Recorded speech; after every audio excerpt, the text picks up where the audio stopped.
Well, hello out there, and welcome to another episode of the Hyperion Adventures podcast. My name's Tom. I'm here with my Tinkerbell of a wife, Michelle. Hello. We're so happy to have you join us once again. I don't know how you found us, but we're so happy you did. If you want to find us in the future, you can find us on SoundCloud, on Stitcher. If you want, we can come right to your device or your phone if you just subscribe to us on iTunes or Google Play Music. But we're just so happy you found us. And we love hearing from you, by the way, just like we heard from our favorite former Disneyland VIP hostess who sent us a message on Facebook after listening to last week's episode that we did on the Run Disney Race training tips. She said, good tips.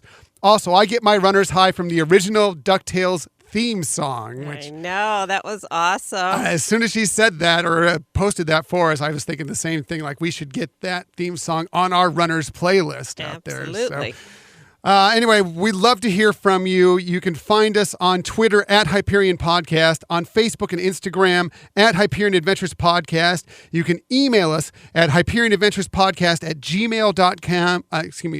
At gmail.com, and you can find us on the web at HyperionAdventuresPodcast.com. And we are looking to get those of you who started out with us at the very beginning of this show, the people who've kicked this podcast off, who have been with us for the first 2-3 months, we want you to have something special going on. So we're kind of want to find out who you are, where you're listening to us, and we kind of want to get you into this group that I think we're going to call the Hyperion Adventurers. They just kind of be that original group as we hope to grow this thing larger in the future. But we want those people that supported us from the very beginning to kind of get something special out there, whether it's going to be some meetups at some Disney event, or whether it's going to be maybe some coffee mugs we'll send out, or T-shirts or something. We're still trying to work that all out, but we want to know who you are and where you're calling us from. Right. And, we love talking Disney and we love interacting with people. And I'm sure if you're a Disney fan, you have that same feeling that when you're talking with somebody with the same kind of passions and interests and can share some awesome stories, that it's just a really fun event and fun time. So yeah, get in hold of us. We'd love to hear from you. And if you have any questions, if you have any of your own tips you'd like us to share, we'll totally give you credit for it. If you just want to say hi, we'd be happy to hear from you. And we'll go over those ways you can find us again near the end of the show. But let's move on to our main topic of the week. We're closing out. It's Sunday. There could still be some things going on at Comic-Con. But as of right now, this is what's happened so far this week at San Diego Comic-Con 2018. I came into it this week a little concerned because, we focus mostly on Disney-related topics, whether it be Disney, Marvel, Star Wars. And Marvel and Star Wars really didn't have much input going into this week. There weren't going to be any panels from the Marvel Cinematic Universe, neither from Lucasfilm and from Star Wars, just some kind of smaller panels. But Comic-Con never lets us down. There's always some news out there, and they definitely stepped up again this year. Right. And all things Disney, like you said, be it Star Wars or Marvel or Disney, all had some really fun things that came out or announced this week. So it was really exciting. Even though, like you said, they weren't in Hall H or anything like that this year, they still had a wonderful experience and showing at Comic-Con in spite of all that. In spite of all that, there was, of course, some great things. There's always great things at Comic-Con. Warner Brothers had some great things out of the Fantastic Beasts franchise. They aired a new trailer. There was some good stuff from the DC universe out there, and I'm sure you can find that. But we focus mostly on Disney stuff, so that's where we're going to start. And the big news kicked off right on the first full day of Comic-Con. They were doing the Clone Wars 10th anniversary celebration panel, which is the one panel, like we didn't get to go this year. We've gone the last several years. This year we had some other things that kind of took up our time, so we just couldn't find the time to get out there for the actual convention. But this was the one panel I was really sad. I really was hoping to make it to, and we just couldn't figure it out. But big news came out of that one. The panel was moderated by Amy Ratcliffe. It featured Dave Filoni, who is the supervising director, and you may know him. He handles pretty much all the Lucasfilm Star Wars animated series, whether it be Rebels, whether it's the new one coming up, Resistance, that's coming out. He handles a lot of that stuff and is basically almost the George Lucas of the animated branch of that franchise. Athena Portillo, the line producer, Ashley Eckstein, Eckstein, as you may know, as Ahsoka Tano, and she also does her universe, the Star Wars and kind of nerd clothing for women out there, and she has done some great things in that regard. Matt Lanter, who was the voice of Anakin Skywalker, and Kevin Kiner, who was the composer for all the music for the Clone Wars, was there. And they really it was a fun panel. We watched it back, even though we didn't get to 10. We watched it on YouTube, and they really went through some cool stuff through the years of the Clone Wars. Right. I even learned so much from that, watching that, and just really marveled, I guess, pun intended, different universe, I guess. Yeah. But anyways, I just really enjoyed hearing the descriptions of, kind of the start of Clone Wars and the history behind how they did that, and just how much George was involved in really helping evolve that story and having it be a part of the whole original trilogy. So that was really cool, and a lot about, the sound and how it really blended well with what John Williams had already done with the original trilogy. Yeah, no, it was really interesting panel. If you want to look for it, and at least a couple of days ago, it was posted out on YouTube. A couple different sources had recorded it out there. It's about an hour long, and you can follow it on YouTube. And it's a really interesting panel. But at the end of the panel, the moderator related that Filoni had something he wanted to share with the fans. And he said, it's been an anniversary. It's been 10 years, and you guys deserve something for being so great. A present, if you will. So we thought there's one thing we could give you. What would it be? So here you go. And they showed this trailer, and it starts off, and it's all these clips from the Clone Wars, a lot of the clone voices out there, and a lot of stuff And then it comes back, and everybody started to realize what was going on here. And it comes out. You'll find the trailer online. It's an amazing trailer. It's amazing. And it shows it's coming back. Clone Wars is coming back for another season. I found this out at work. I was at work following along on Twitter, checking this stuff out because I knew this was something we might want to talk about. And they announced it on Twitter. And and Michelle knows me very well. This will not surprise her at all. Not at all. And no one who knows me very well, my family, whatever. I broke into tears at work finding out that Clone Wars is coming back. It's just so funny. 13-year-old boy. Yeah. Girl, I mean. Well, girl. I'm a little bit everything.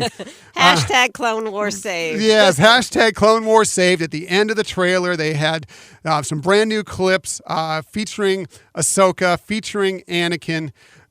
It's so great that they're bringing this back. They wanted to do it for the fans, is what Dave Filoni said. It's so cool, I mean, it was just so exciting because what happened, I don't know if you've watched the Clone Wars. If you haven't, if you're a Star Wars fan, you really should find it. It's still on Netflix.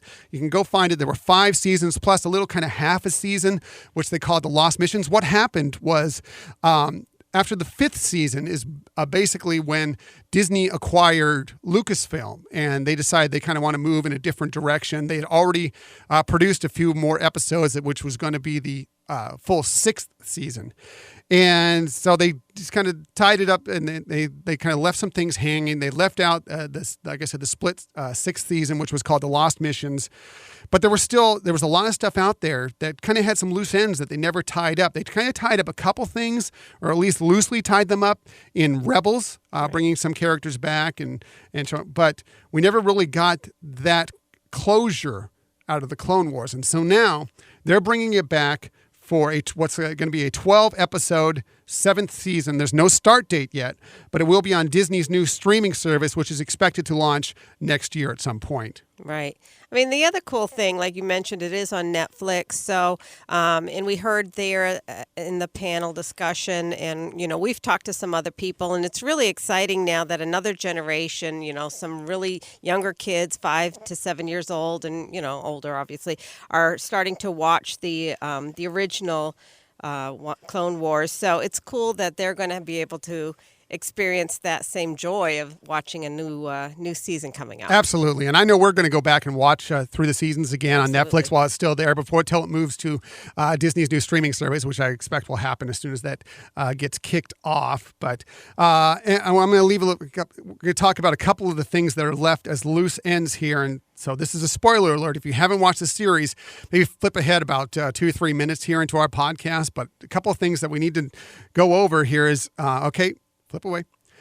Ahsoka left the Jedi Order at the end of season 5. So what this might tie up is what happened with her between season 5 and when we eventually see her later in Star Wars Rebels, which is after Revenge of the Sith, closer to Rogue One and New Hope.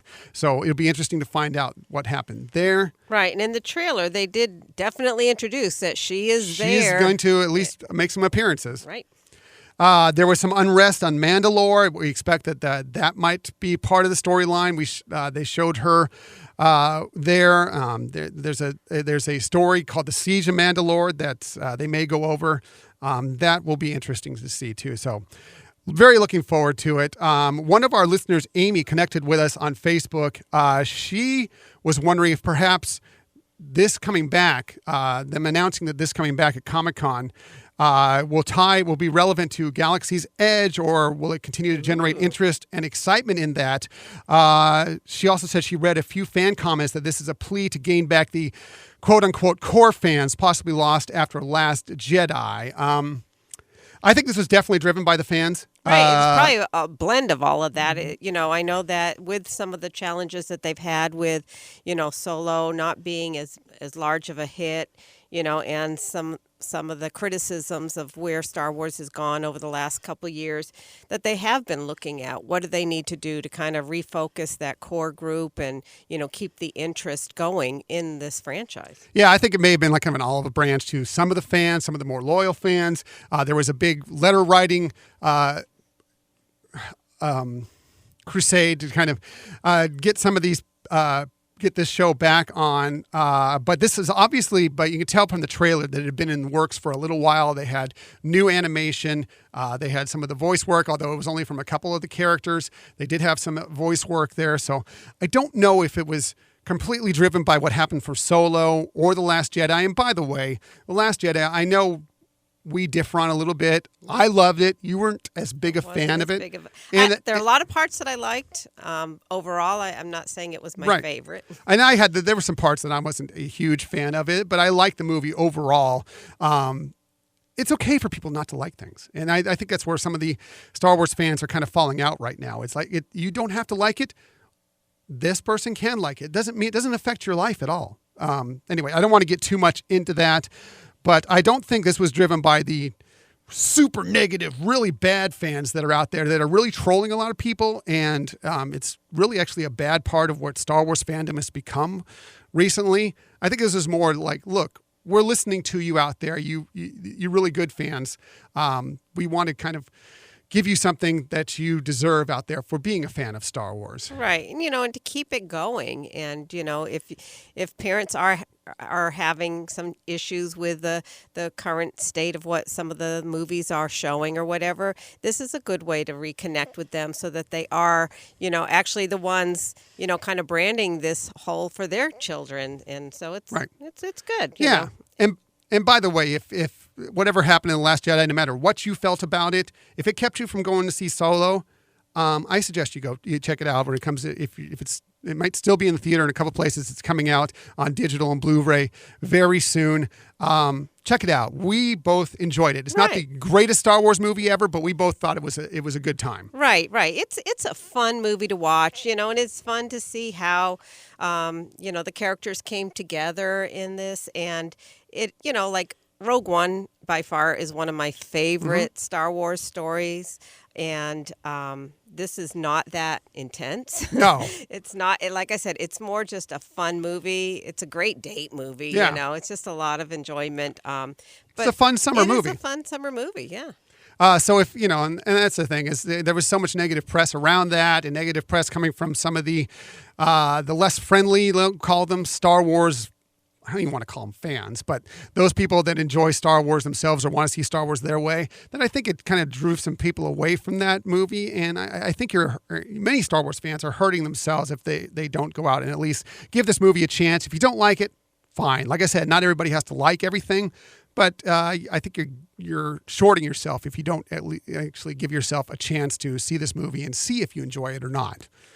So also, I just wanted one more thing that came out of Comic-Con that is actually today, and that deals with the fandom out there. I don't know if you heard this, but I think I brought it up with you at one point. But Kelly Marie Tran, who played Rose Tico in The Last Jedi, and it's a character very divisive on people liking, not liking this character. And actually, there were a lot of trolls out there who drove her off of Instagram, essentially, just by the things they said. How sad. Yeah, it's very sad, and it really bothers me that that's out there in this world right now. But today at Comic-Con, they held what they called a Rally for Rose, and they had some cosplayers dressed as Rose. They had some others dressed in Rose Tico T-shirts, and it was nice to see something supportive coming from the Star Wars community to show that not everybody out there is so negative. No matter what you feel about this character, look, I'm going to tell you right now, you may hate Rose Tico, but if you were offered that gig, you're going to tell me you're going to turn it down your one chance to go star in a Star Wars movie, even if it was Jar Jar Binks, as someone right. One of the most hated. I'm not going to say hated, but one of the characters that is not thought of well most in the Star. If you got that chance to get that role, you would take it, I would think. And so I'm just glad to see some people giving her support. Right. And, I also like that character, but regardless of that, it's just, again, it's a movie and it's a story, but it's great to see that Comic-Con is taking advantage of, really showing the positive side and rallying for, positivity and avoiding these negative things that social media has kind of really started to have pretty frequently. Yeah, and it's really sad that what's going on right now, and hopefully the Star Wars community can change that and move forward and be more of a positive message out there, because I always felt that's what Star Wars was. It was a positive message series, so hopefully that continues. And the stories are still on a positive Absolutely. note, and so let's just enjoy that. Right. One other Star Wars related note out of Comic-Con this year is, I don't know if you've been following along on social media, but Mark Hamill has been having a lot of fun on social media with Comic-Con. I'm wondering, putting posts out there, is he there in wearing masks and kind of walking them in among the fans? Is he not there and he's just kind of having fun with everybody? There's been a lot of fun on social media. If you want to go back and follow his timeline, it's at Hamill himself. Go out there and follow, because he's been having a lot of fun. I still don't know if he was there or not. I mean, there's a lot of people that say, yes, he was there. He was wearing this mask this day. He was wearing this costume this day. I still haven't seen genuine proof of it, but either way, it's been a lot of fun to follow along this week. Absolutely. And, there have been some, unannounced people showing up at panels and things as well. But, he is amazing, and he is just a lot of fun. And one of the things that I tweeted out earlier in the week, too, that I had forgotten about was that he was, we did our Throwback Thursday picture with him with Comic-Con in 1976. Wow. And, when Star Wars was being announced at Comic-Con back then. So back when it was a little smaller than it is today. That's right. Just a little bit. Just a little bit. Okay, so moving on. We'll get to some other things here, not Star Wars related. Another big show that made a lot of news at Comic-Con, Disney related, is DuckTales. Made some news at Comic-Con this year. They debuted a sizzle reel for season 2, which was really cool. And you can also find that if you want to look around on YouTube and some various other sites. And it's kind of cool. One of the things that came out of it is a glimpse of Magica, who is out of her shadow form in season 2. You don't really get a good look at her, but you get a little glimpse of her. So you may find out. It's kind of interesting to check out in there. Other news that came out is that they showed some slides of some animation stills, some great new characters that are coming in the season 2. The most exciting to me personally, I think you will agree with this too, is that the 3 Caballeros are going to be showing up in season 2. Which means we'll probably get a little more Donald. Because that's the one thing I've had a problem with DuckTales so far is that Donald's kind of like you barely see him at all in it. Very infrequent. So it'd be kind of cool to see him and Jose and Panchito showing up at some point in season 2. I think that's exciting. Right, and it's so fun to see that coming back and kind of blending with the DuckTales storyline. So, yeah, that was really exciting news for me as well. Right. One more note out of the DuckTales panel that came out is that Donald Duck is going to have a guest star voice in the season 1 finale coming up. The episode is going to be titled The Shadow War. I'm sure that has to do with Magica in some way, shape, or form, being as that she is a shadow as we know her right now. The person who will be guest voicing Donald Duck is Don Cheadle. Oh, wow. Don Cheadle, who you may know from the Marvel Cinematic Universe as James Rhodey, War Machine. He is in Iron Man 2 and 3, The Avengers, Captain America Civil War. He's been all over it. Funny guy. He's actually been in a lot of stuff, but that's maybe how you know him from the Disney World most. But that's going to be interesting to see him be Donald. It's such an iconic character. Right. So that's a lot of fun. Other things that came out of Comic-Con, Disney related. D23 held their 90 Years of Mickey Mouse panel, and they revealed the 90th birthday portrait of Mickey Mouse. It's entitled Spreading Happiness Around the World. If you're looking at the front page, I'm going to post it's in amongst a collage of pictures, Comic-Con pictures. It's going to be on the front page of this podcast. You'll be able to see it there, but you can also find it easily online. It's got Mickey floating over the earth, holding onto balloons, kind of an up style, with a bunch of balloons, including one that is a Mickey balloon, by the way, with Mickey ears. It's spreading what looks like pixie dust all over the world. It was so cute to see that even though they were kind of really going about Mickey through the years and how his look has changed somewhat, it has a lot of the classic Mickey look into that portrait. So I was really so thrilled about that. So it was commissioned by the Walt Disney Archives, D23, and the Walt Disney Animation Studios. And the animator, the artist, he's an animator, who created is Mark Henn. And it really is a nice piece of art. I suggest you go check it out.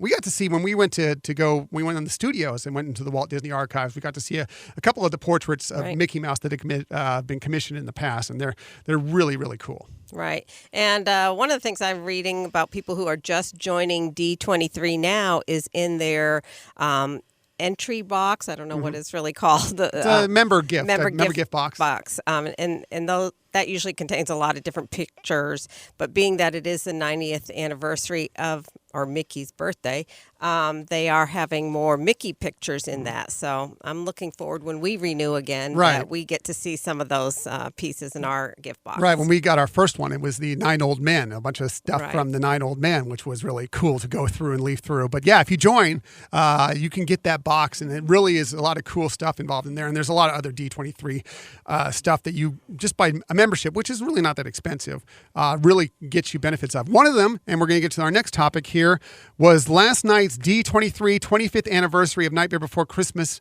San Diego Member Mixer that we attended last night.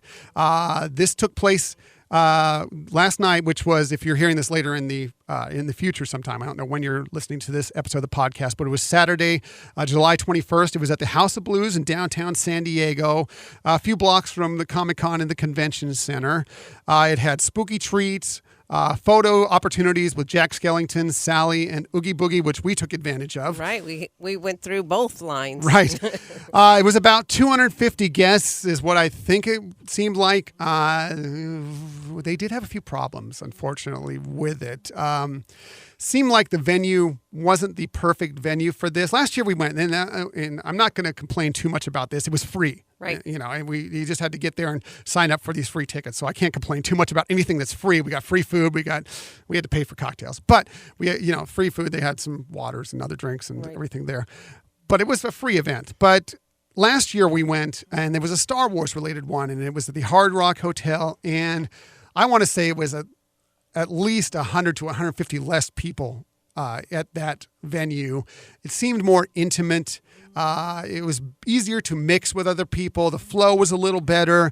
We got to meet a lot of the people, the brass at D23, and talk with them. And it just seemed to flow and just be a little more convenient for people who went. Absolutely. And we also last year were able to actually, it was a mixer, and we did get to mix with some people and, go to different tables and talk to different fans. We met some great people last year. Really enjoyable conversations with a lot of different people. And this, to me, this was more of a celebration of the 25th anniversary of Nightmare Before Christmas rather than so much of a mixer. It wasn't, the setup didn't allow for a lot of mixing, but, still enjoyable. And I agree with you. Last year, the bar was set pretty high compared to this year. It still was definitely a fun event. Yeah, I think that the issue mostly was the venue. It just didn't function well for the flow of this many people in there. I think if they had cut it back by even 50 people, but more probably like 100 people, kept it to about 150 people approximately, I think it really would have been a completely different event. Again, I'm not going to complain too much about something we got for free because that's just ridiculous and kind of annoying. I'd be annoyed for something. Hey, we give you this for free. What do you want? Exactly. But, and, it did sell out in 5 minutes. Right. So, I mean, there is a high demand. It did get a lot of recognition, obviously being so close to Comic-Con as well, made it a very popular event. Mm-hmm. But this is more just constructive criticism and Right. hoping D23 listens to this and maybe can adjust it in the future. And, we love D23 and we'll be talking more about D23 coming up here in future episodes. But we love them and we want to see them have the best events possible. Right. And again, I think what you talked about was really spot on, that the venue setting, it was kind of tight and cramped for the amount of people that were there. So maybe even if there were that many guests at this event, having it in a more spacious area, having some of the lines spread out a little bit here, you were kind of, if you were in line for a picture taken, you were kind of bumping up against people getting in line for food, and there was a lot of, There's some confusion in which line you were in. Everybody kept asking, which line are you in? Are you in this line or are you in that line? Right. And it's just a little problem with flow that we used to be. One of the things I don't think we ever got out there, we used to do catering work. Right. And so we kind of had to deal with this. So we kind of know what some of it can be like and the troubles that can be there, and we understand it. So this was again, just a little critique. We're looking forward to next year's and hoping that it's going to be even better, even though we still had fun. We had a blast. And we had some great pictures with Jack and Sally and Oogie Boogie. They were a lot of fun. Yeah, and the people, the characters that were there were very lively and fun and enjoyable to interact with. And, the folks from D23, Michael and Josh, they were wonderful hosts, and we always enjoy having an opportunity to talk to them. Absolutely, they're always great every time we run into them at any of these events. So that's it for our news right now from Comic-Con. It was another great 4 or 5, if you count preview night, 5 days out here in San Diego. If you haven't ever gone to Comic-Con, really suggest you check it out at some point. It covers so many things. It's really an experience to take in at some point in your life. We will talk more about what we call Disney Comic-Con, which is the D23 Expo that's coming up next year. And we'll be talking about that because tickets for that are going on sale in about a month from now. And that exciting. is even, if you're a Disney fan like we are, that is even better. And we'll discuss more of that in the future. But I also want to give a plug for coming out to San Diego during Comic-Con, even if you can't get tickets, because I know that, there is such a high demand for that. Even if you don't get a badge, I should say, not tickets, badges. Badges, yes. There's a lot going on around the convention center, downtown in the Gas Lamp. There's a lot of events. And even just going and people watching is amazing out there. It's a lot of fun. Amazing. And, like when we were actually walking to the House of Blues yesterday, we were seeing, people will sit on, there's a lot of outdoor seating, and they had their like scorecards and as holding up numbers, telling people, that cosplay's a 10, and it, just a lot of fun.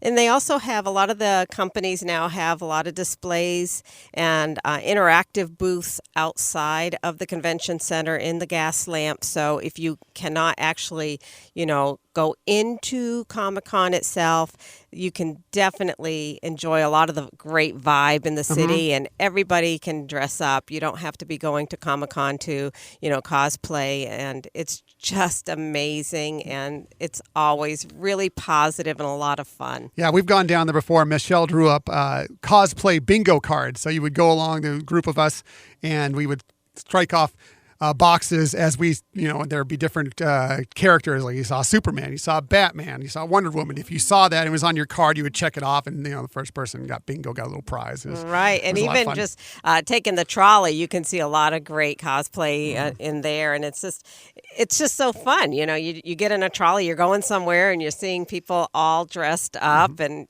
happy and excited, and it's super wonderful vibe. It is. So that's it. Another great week of Comic-Con. If you came out here, thanks for coming out and joining us in our fair city, and we'll look forward to seeing you again in the future.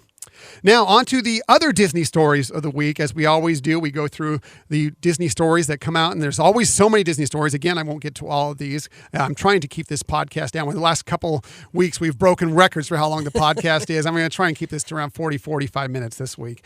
Our first story, Bugs Land in the Disneyland Resort, the closing date has been announced as of this week. As you may know, back in March, the Disneyland Resort announced that a new Marvel-themed superhero land will be coming to Disney's California Adventure Park in 2020, and that new land will include, of course, the Guardians of the Galaxy Mission Breakout. It's going to attach, there's kind of a little walkway and a fence there. They're going to connect to one another. So the final date, if you're a Bugs Land fan and you want to get out there, it's going to be closing on September 4th. So you have just a couple more months to get out there and enjoy that with your little ones. I know there's a lot of people that are very sad by Bugs Land going away, because it really is kind of the only place in California Adventure Park where the little ones can get out there and get on a lot of rides. So get out there and get your crack at it before it closes on September 4th. It's nice that in Pixar Pier, though, they are starting to adopt some, we're seeing the attractions that they're announcing are incorporating a lot of similar type of attractions that were in that Bugs Land. So I'm sure they are still trying to keep that fan base for those types of attractions for little kids as well. But it makes sense to bring in Marvel. Yeah, as I talked about in a previous episode, Flix Flyers, it is going to be transformed into the inside-out emotional whirlwind on Pixar Pier. So I don't know when that's going to open up, but that will move, at least transition over there. I don't know if they'll do anything with some of the other rides that are there in Bugs Land, but hopefully they can find some space for them too. So there are still some things for some of the little kids out there. Right. New opening date for the Superhero Land has not been announced yet, but it's expected to be sometime in 2020. So we'll see how that progresses. Another note for people who are looking to go to Disneyland and the Disneyland Resort, Amtrak customers can now save on tickets to Disneyland. Now through September 3rd, passengers on Amtrak's Pacific Surfliner, which goes from San Diego to San Luis Obispo, and the other way, of course, they've established a partnership with Disneyland, and that will include a 5% savings on admission to the theme park. So if you are looking to take the train to the park, if you live in LA, it's not a far trip, but hey, it's kind of a way to get there. You don't have to pay for parking, whatever. If you're coming up from San Diego, Santa Barbara, we've taken the train up there, and it's a lot of fun. It is a lot of fun, and it's a way when you're first going out, you're not having to drive and focus on the road, and just can be relaxing going on up there, and then it does drop you off really close, and it's just like an Uber drive away. It's just very, very quick. Yeah, a couple bucks only. Right. And there's also buses that run from there if you want to just get on a bus. The train gets out right at Angel Stadium there. It's really convenient. It's a lot of fun, especially like on some days, maybe, if you're a really long day at Disney and you just are exhausted, you don't want to drive home. Sometimes it's nice just to hop on the train and just kick back and let them take you to wherever you want to go to. So, like I said, that runs through September 3rd, and it's on 1 and 2 day tickets, 5% savings. So if you're thinking about doing it, look into that on Amtrak's website. I think I have it here. Yeah, it's visit pacificsurfliner.com/Disney and use their reservation number you can use your reservation number to save on those tickets. Great idea. Yeah. Now on to Walt Disney World. There's some news out of Walt Disney World, actually, and also the Disneyland Resort. There's some rumors out there that there's going to be a virtual reality Wreck-It Ralph attraction coming. According to Walt Disney World News Today, which is a great website, by the way, WDW News Today, to get some rumors about Disney if you're interested at all.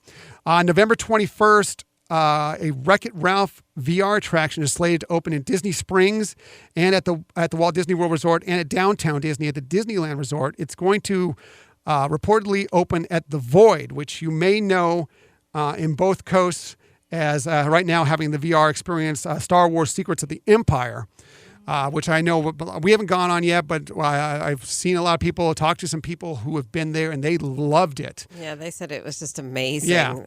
And apparently it hasn't been named yet, but that is going to open up possibly in November, and they'll still are going to keep the Star Wars attraction. They're just going to kind of split it off, so you can either go to the Wreck-It Ralph or you can do the Star Wars one, or you can do both.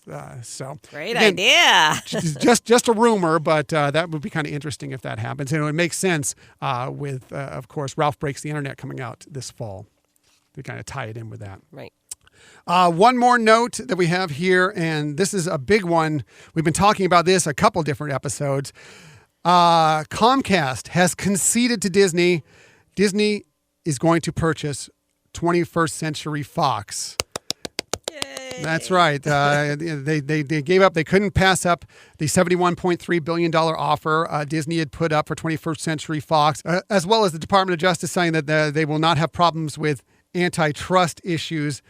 So that just was too much for Comcast. They've given up on it now. And so it looks like coming up as early as this Friday on the 27th, when I believe, if I remember from a past episode, is when the Fox shareholders will be voting on this. That's when it could be as early as that Disney will now own 21st Century Fox. I don't know when it will truly become official, but that could be the date that it's voted on, and they can move forward. That's great news, and it, really be wonderful for so many different reasons. And with Disney going onto the new platform of streaming and everything, this is just a great new addition that they would have to that organization. Yeah, it's going to bring in the X-Men, Fantastic Four, Deadpool. It's going to bring Marvel, for the most part, back together under one umbrella, which is nice, especially since we're wrapping up Phase 3 with the Marvel Cinematic Universe movies, and they'll be looking to move forward with new characters. Well, now they can bring in a lot of these characters in and start telling all sorts of new storylines, and I think that's really big for the Marvel Cinematic Universe. Also coming along will be Avatar, which they have a bunch of new movies slated. I believe there's going to be I think it's like 5 new movies, or it's going to be total 5 episodes or something like that coming out. And of course, that ties in with Pandora, which is out at the Disney's Animal Kingdom Park. The Simpsons, I know you're excited about The Simpsons coming over. And also the Alien franchise, among many, many other things. I read somewhere that now when this goes through that Disney's going to own 40% of the movies that come into the theaters. Wow. It's crazy amount. So that's going to help them for their new streaming platform, like I said earlier, that they're planning on launching at some point next year. They'll have a whole bunch of new content. That includes TV as well, the TV shows. So that's going to be very helpful to kind of get this thing going as they want to battle Netflix. So that's it for our stories of the week. As we could go on forever on Disney stories, but we want to move this thing along. If there's a story we didn't touch on, of course, you can reach out to us on Twitter at Hyperion Podcast. You can find us on Facebook and Instagram at Hyperion Adventures Podcast. And of course, you can email us at HyperionAdventuresPodcast@gmail.com and let us know if you want to talk about any stories out there, or if you have a story you want to share with us, feel free to contact us. Now, we're going to wrap this thing up in a timely manner today. I'm going to get this thing in 45 minutes. I swear it's going to happen. And so let's start it off, as we always do, with our tips of the week. And to start it off is Michelle with her tip of the week. Well, thank you. So this is just actually a bunch of little pieces of information about Disneyland Paris. And for any of you, those of you who would be interested in traveling there, wanted to point out some really great new features they have. So right now they have a deal running until October 8th that you can pre-purchase online an adult ticket for the price of a child ticket. Wow. So That's that's great. until October 8th. And as I mentioned, you can do it online. And I also wanted to talk about that they do have fast passes. And just like at Disneyland California and in Florida, you can get a free fast pass. It's the one Disneyland Paris is similar to Disneyland California in that you go to the attraction and you get a return time. But they also are having, for a limited time, what's called Access One, and that you can pay per attraction a fee. Right now it's €15, and you can go there anytime. You Wow. don't need a specific time. So, I mean, if you are really trying to get through a lot of attractions and you felt like that was your way to get through it in a day, that is available There's right that now. one attraction that has the big line, like the Ratatouille attraction. Right. Is that line is always crazy. So if you, for whatever reason, couldn't get a fast pass to it, that maybe you do want to splurge a little bit and make Right, sure you have access exactly. to that ride. You don't want to miss that if you go out there. It will be in Walt Disney World eventually, but Right. if you're going to Disneyland Paris, that's an attraction you need to go to. It's awesome, yeah. The other great feature that they have if you're going out to Disneyland California is called Disney Express. And this is something similar to what they have at Are you Disney. Disneyland California or Disneyland Paris? Disneyland Paris. Yeah, you Sorry. said Disneyland California. That's okay. It happens. It's in my brain, I Yep. guess. So I'm sorry. Disneyland Paris has what's called Disney Express. And this is if you've gone to Disney World and used their services for luggage, etc. It's very similar to that. So here you can get your hotel check-in documents, have your luggage transferred directly to your hotel, and then get your tickets and go straight to the park upon Nice. arrival.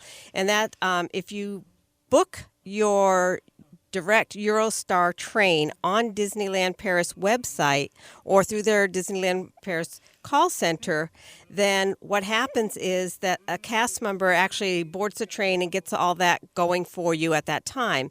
Otherwise, if you just make your own train reservations, then you once you get to the rail station, then there is a counter that you can go to and drop off your luggage there and get information about your hotel check-in documents, etc. at that same time. So those are some really great features, and that service even includes some of the area hotels that are not on Disneyland property. So Wow, that's right, good. I know, right? So if you're going to Disneyland Paris, check out some of those special features. They also have the Disneyland Paris app that's available to you as well. But anyways, as I mentioned, you would check out Disney Express luggage service. And it's also, they have a cute little thing on the app describing how that all works with cute little drawings, etc. So Yeah, nice. Yeah, that might be beneficial for people who are going out there out there this summer, or of course there's the Run Disney race coming up in September. If you're heading out for that, there'll be Disneyland Paris Run Disney race coming up. Some good tips that might help them out. Right, and they are. I believe tomorrow's the deadline. And if that's wrong, I'll tweet out the right deadline. If anybody wanted to call in to be a volunteer for the Run Disney race at Disneyland Paris, they are still taking some volunteers to help with that. And tomorrow being the July 23rd, if you're listening to Correct. this past then, Thank you. you may not know, but July 23rd. So that's good knowledge and good to know. Good to know. Thank you, Michelle. Sure. Good stuff. I'm going to do something really quickly here so we can make sure and get this thing under 45 minutes. My tip of the week, and it's something that many of you probably already know out there, but I'm sure there are a few of you that either haven't gone to the parks recently or just don't really know and never really thought to check on this. But when you go out there and you're with your family or with your significant other or whatever, of course you want to get some great pictures while you're out there at the parks. They have some great places with a Disney PhotoPass photographer out there that they'll get you in front of some great backdrops with some characters, whatever the case may be. And of course, those cost money unless you purchase an annual pass that has it attached to them to purchase those pictures. That costs money, but you may not know is that not only will those photographers take the picture with their own cameras, if you hand them your phone or your camera, they will always take a picture of you as well in those same areas. So if you don't want to purchase those photos, you can still get them on your own phone, on your own camera, and you don't have to pay an extra cent for them at all. And so, I mean, that is one way to help you save some money on these trips. I mean, I will say always that, especially when you're going on a big vacation somewhere, whether it be to Walt Disney World Resort or whether it be to the Disneyland Resort, Memory Maker is a great thing to purchase out there, because especially if it's something that you don't do regularly, you want to keep these family memories with you. Those photographers take great pictures, and they sometimes will add some special effects in with them that make it even that much more magical for your stay. I would suggest for splurging every once in a while to buy that package, the Memory Maker package. But if you don't, this is kind of a great way to just kind of, cut into what it costs you to be on these trips from time to time. Right. And like you're saying, especially if it's a memorable vacation or a family reunion, then, it is probably a good thing to splurge on some of those available services. And as you mentioned, they not only will take your picture with your phone, they'll also help you set up to pose and, to get the optimal shot. And the other thing they have in the parks too are where it says photo station. Sometimes there's not somebody there to take pictures, but it kind of gives you a clue in that there would be a great backdrop. Right, absolutely. There are some great spots out there to get those photos, and really take advantage of them when you're out there. You'll really love those pictures in the future. So that's it. We're going to get this thing in maybe a little over 45 minutes, but pretty close to it. Thanks for joining us again. Next week, we're going to be telling you more about the Chalk Walk. Coming up, we've talked about it in a previous episode. The Chalk Walk in the park at the Disneyland Resort, which is coming up next month in August. We're going to be talking some about that. We're trying to set up some things, but our plan is to have Zach Abrams on, who is the Assistant Vice President of Community Engagement and Special Events for the Chalk Children's Foundation. He's going to be joining us for an interview to talk about that great event, talk about the charity that it supports, and hopefully see why maybe you might want to get involved in that. So that might be fun for next week. Oh, right. And it is a fun event. It's, it's a simple event because it is a walk. You're going through the park, but the cast members at Disney really embrace this. They're all out there, and there's a lot of fun things to see along the way. Great photo opportunities there as well. And like you said, you're going there for a great charity, and it's really wonderful to see and hear about the stories of kids who have really benefited from the Children's Hospital. And so I would totally recommend it. It's just fun, and it's a really easy early morning to go through Disneyland Park. Yes, and we'll get more into that next week. We'll really break it down, and we're looking forward to that discussion with Zach Abrams next week. So that's it for this week. Follow us on social media, as I said before, on Twitter at Hyperion Podcast. On Twitter at Hyperion Podcast, Facebook and Instagram at Hyperion Adventures Podcast, on the web, HyperionAdventuresPodcast.com, and you can email us at HyperionAdventuresPodcast@gmail.com. We're glad you found us today. In the future, you can find us on SoundCloud. You can find us on Stitcher. You can subscribe to us on iTunes and Google Play Music, and we'll come right to your phone or devices whenever the new episode comes out. It's usually Sunday, but there may be some different times, different dates. It'll come right to there, and you can listen to it whenever you want. Please, if you have the chance, tell a friend about us. There's plenty of people out there who love Disney, may not know about us, but might want to be interested in what we're talking about here. Please tell them about us. But also, even more importantly, if you just have a couple seconds on one of these sites, if you could just give us a little review, that would help immeasurably to getting some people out there that maybe this might be of interest. This podcast might be of interest to them. Get them to know who we are, and that it might be something that they would enjoy. And thanks to those of you who have given us some feedback already and some ideas for some future episodes. Yes, our Hyperion adventurers out there, please contact. We talked about that at the top of the show. Please contact us. We'd love to know who you are. So that's it for this week. Thanks again for listening to another episode of the Hyperion Adventures Podcast. And once again, as always, we hope you have a magical week. Thank you very much for listening. Bye.